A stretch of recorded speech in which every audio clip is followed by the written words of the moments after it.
ममता जी दिल्ली से। श्री हरिवंश महाराज जी। महाराज जी, गुरु दीक्षा के बाद शिष्य का नया जन्म हो जाता है, तो क्या गुरु दीक्षा से पहले किए हुए पाप कर्म दीक्षा के बाद नष्ट हो जाते हैं या हाँ, यदि नया पाप कर्म ना हो तो जो दीक्षा मिलती है उससे सारे पाप नष्ट हो जाते हैं। इसमें एक उदाहरण में चतुर्भुज दास जी का पावन चरित्र जब हम देखते हैं तो उसमें आता है कि वो भगवत चर्चा कर रहे थे, तो कथा में यही कहा कि जब कोई दीक्षा लेता है तो उसका नया जन्म हो जाता है, पुराने पाप उस पर लागू नहीं होते। तो एक चोर चोरी करके भाग करके आया था किसी साहूकार सेठ महाजन की, उसके पीछे सैनिक लगे हुए थे, तो जहाँ सत्संग हो रहा था हजारों लोग बैठे थे, उन्हीं के बीच में जाके बैठ गया। तो अब राज सैनिकों ने देख पाया नहीं, तो उन्होंने सोचा इधर तो सत्संग हो रहा, चोर काहे को यहाँ टिकेगा, तो वो चले गए और चोर बच गया। सत्संग में यही चर्चा चल रही थी कि दीक्षा लेने से नया जन्म हो जाता है, पूर्व पाप नष्ट हो जाते हैं।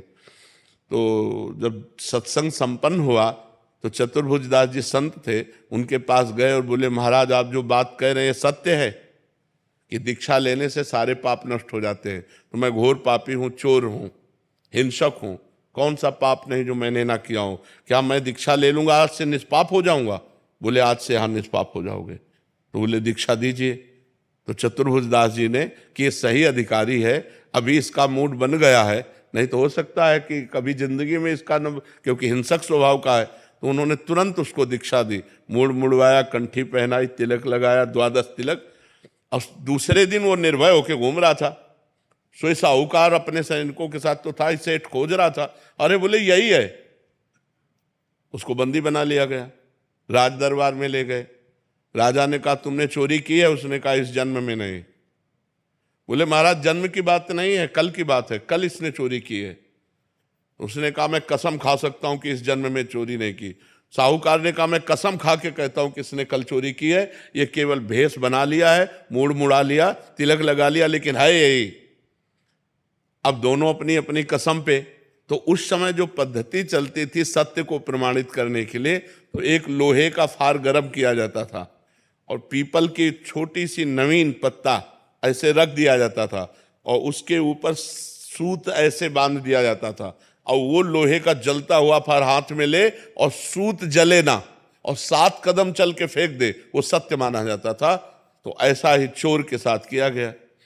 जे ही पूरी पद्धति करके ऐसे फार, तो उसने कहा गुरुदेव ने कहा था कि दीक्षा लेने के बाद नया जन्म होता है, ये अंदर, और जोर से बोला मैंने इस जन्म में कभी पाप नहीं किया, और 7 कदम चला, फेंक दिया, बिल्कुल सूत ज्यों का त्यों। अब तो राजा ने सेठ को कहा इसे फांसी दो, इतने बड़े वैष्णव को, संत को चोर कहा।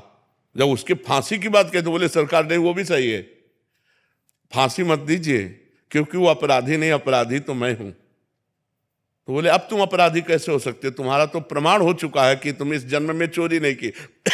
बोले इस जन्म में नहीं की? बोले क्या कहानी क्या है? बोले कहानी यह है कि हमने कल चोरी की थी।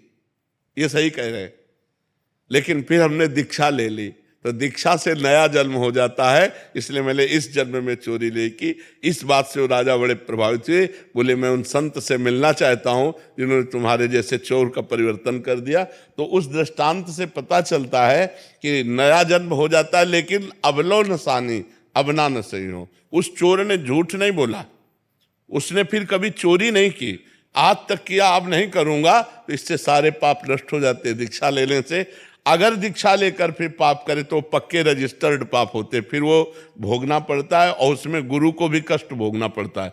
ऐसा नहीं है जैसे शिष्य पाप करे, यदि उसको दंड ना दे, उसको त्याग ना करे, तो गुरु को भी पाप लगता है कि आप ऐसे को क्यों दीक्षा दी, क्यों मंत्र दिया। जी अंकित जी, अंकित राठी। राधे राधे। राधे राधे महाराज जी। महाराज जी, आपका प्रश्न ऐसा है कि काफी जनों का ऐसा प्रश्न हो सकता है कि किन्हीं के घर में उनके प्रियजनों का मृत्यु हो जाता है। महाराज जी, आप कह रहे हैं कि आपके 23 दिन के एक बालक थे, उसका मृत्यु हो गया। महाराज जी, अब जीवन स्थगित सा लग रहा है, वापस जीना चाहते हैं मगर किसी चीज में मन नहीं लग रहा। महाराज जी, ऐसी स्थिति में जब वो ऐसी दुविधा सी आ जाती है, जीवन में ऐसी प्रतिकूलता आ जाती है, तो महाराज जी उस समय मन को कैसे? अभी हमने बताया कि समस्या का समाधान भगवान है। अगर हम नाम जप और विवेक, अब विवेक से हमको पता होना चाहिए कि वो जीव केवल 23 दिन के लिए आया, 23 महीने के लिए आया, 23 साल के लिए आया, हम 23 सेकंड भी नहीं बढ़ा सकते। वो जीव आया ही इतने काल के लिए। अब हम अपने स्वार्थ को रोते हैं कि मेरा बेटा अगर ये जवान होता, पढ़ते लिखता, नौकरी करता, तो मैं अपनी आंखों से सब देखता, वो कमाता और सुखपूर्वक रहता। लेकिन ये आपकी सोच है। वो जीव तो केवल 23 मिनट के लिए आया, 23 सेकंड के लिए आया, मतलब पैदा होते ही मर गया। 23 दिन के लिए, 23 महीने के लिए, 23 साल के लिए, उस पर हमारा बस नहीं चल सकता, उस पर किसी का बस नहीं चलता। जितनी आयु लेकर के जीव आता है उतनी आयु ही, ये हमारा विवेक। तभी हमने 2 बातें कही थी, नाम जप और विवेक से हम संसार पर समाधान पा सकते हैं। भाई उसकी आयु ही इतनी थी तो मैं क्या करूं, मेरा इतना पुण्य नहीं था, मेरा पुण्य इतना ही था कि मुझे पुत्र तो मिलेगा लेकिन इतने दिन के लिए मिलेगा। अब उस पर किसी का बस नहीं, काहू को बस ना है। जो कछु है सब तिहारी कृपा, किसका बस है आप बताओ। अगर बस चले तो हम सब समस्याओं को मिटा दें, लेकिन हमें मिटाना नहीं, हमें भोगना पड़ता है।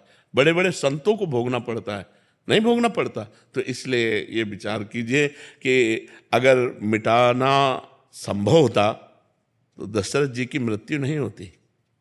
जिनके पुत्र भगवान राम है, राम के पिता कहलाने का सौभाग्य जिनको मिला, उनको भी तड़प तड़प करके प्राण त्यागने पड़े। हा राम हा राम हा राम। और भगवान राम, समर्थ राम विराजमान हैं, लेकिन उनके पिता। तो ये जो मृत्यु आन का है, अगर वो है कि बालक जन्मेगा लेकिन 15 मिनट जिएगा, तो 15 मिनट केवल रोएगा, इसके बाद खत्म हो जाएगा। 5 सेकंड भी आप नहीं बढ़ा सकते, चाहे जितना बड़ा सर्जन डॉक्टर ले आओ, नहीं बढ़ा सकते। तो इस पर थोड़ा विचार। अगर आप दुखी होकर के जीवन व्यतीत करेंगे तो अपना उत्साह नष्ट करके अपने जीवन को कमजोर कर लेंगे। तुरंत काटिए उसके कि नहीं, वो जीव केवल इतने ही मिनट के लिए आया था, मेरा इतना ही पुण्य था, अब इसके आगे नहीं, तो अब आगे देखते हैं। अगर संतान सुख होगा तो आ जाएगा, नहीं आ जाएगा तो कोई बात नहीं, हम भगवान को अपना बेटा बना लेते हैं, गोपाल जी को अपना बेटा बना लेते हैं, भगवान को अपना मित्र बना लेते हैं। हम इसीलिए कह रहे हैं हमारी हर समस्या का समाधान भगवान है। अगर हम विवेकवान हैं और भजन करते हैं तो समस्या का समाधान हो जाएगा। देखो आप तो ऐसे उदास हो गए। अब भजन करने वाले श्रीवास जी थे, चैतन्य महाप्रभु के चरित्र में पढ़ना, उनके घर में कीर्तन हो रहा था और कई दिन से उनका जवान बेटा बीमार था और एक ही बेटा था और भी पधार गया। और कीर्तन में श्रीवास जी हरे कृष्ण, तो आकर दासी ने कान में कहा कि पुत्र पधार गया। तो उनका दोबारा मत आना आंगन में। अगर महाप्रभु को पता चल गया तो कीर्तन रोक देंगे, और उनका कीर्तन रुका, उनका आनंद रुका तो मैं प्राण त्याग दूंगा, क्योंकि उनके आनंद में। और बस हरि बोल कीर्तन, महाप्रभु का कीर्तन रुक गया। महाप्रभु ने कहा श्रीवास कुछ हुआ क्या, क्योंकि मेरे हृदय का प्रेम सूख रहा है। तब लोगों ने बताया कि इनका पुत्र संपन्न हो गया। तो उनका श्रीवास तुम्हारा पुत्र संपन्न हो गया, तुम कीर्तन कर रहे। बोले प्रभु देखो, विवेक देखो, उस जीवात्मा को इससे बड़ा सौभाग्य क्या मिल सकता है कि जहां चैतन्य महाप्रभु कीर्तन कर रहे हैं और वहां वो जीवात्मा जा रहा है तो सीधे भगवान के पास जा रहा है। इसलिए मुझे तो बड़ा आनंद है कि मेरे पुत्र का मंगल हो गया।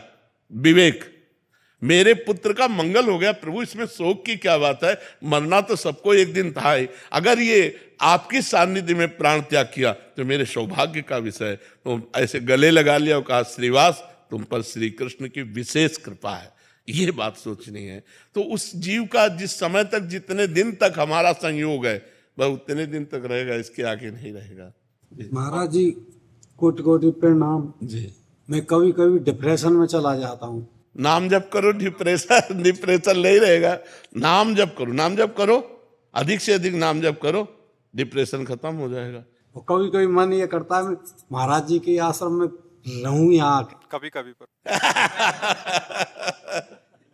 मन की ये दशा होती, कबहू मन रंग तो रंग चढ़े, कबहू मन सोच करे धन का, कबहू मन नारी प्यारी लगे, कबहू मन त्यागी चले बल। इसकी तरंगे उठती रहती है। इन तरंगों, मन की तरंग को मार ले, बस हो गया भजन।